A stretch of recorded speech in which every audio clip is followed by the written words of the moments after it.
Dari kecil saya memang menyukai dunia gambar dan itu saya sadari bahwa hanya itu kelebihan saya pada saat sekolah. Ketika saya sudah bergaul dengan para seniman, saya merasakan banyak sekali kejanggalan. Kenapa susah kita mempromosikan karya kita? Kenapa hanya seniman-seniman tertentu yang kemudian mendapatkan tempat?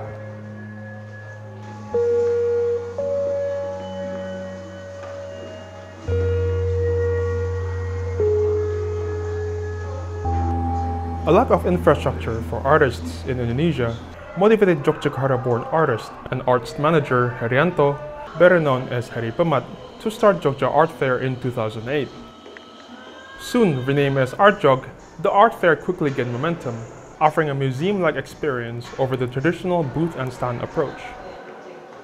Mereka masih menjualkan dengan cara-cara lama seperti menjual tanah atau menjual motor, jadi mereka berpikir tidak dengan pendekatan-pendekatan seniman, sehingga selain bisa diapresiasi dengan membeli karya itu, pesannya itu sampai. Now in its 12th year, ArtJog is one of the largest contemporary art festivals in Indonesia. Each piece of work is carefully curated by the team to suit the chosen theme. This year in August, under the theme Common Space, as many as 39 local and international artists participated, offering a range of works including immersive audiovisual installations, contemplative spaces, traditional marketplaces, and ecological habitats.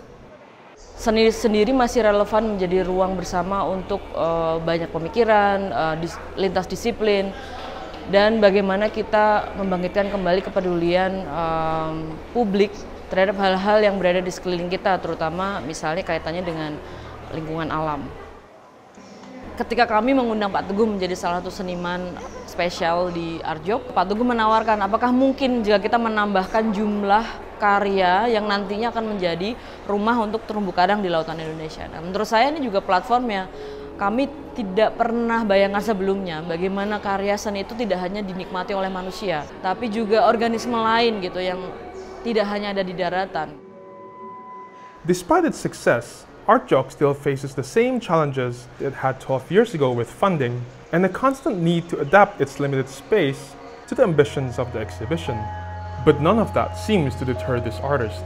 Ini tidak sekedar event bisnis, ini adalah lampu budaya. Itu yang membuat saya tetap bersemangat sampai hari ini dan tetap lantang menyuarakan apa yang menjadi hak oleh para seniman, sampai apa yang menjadi pemikiran seniman melalui karyanya itu bisa sampai kepada pengunjungnya. Saya kira begitu.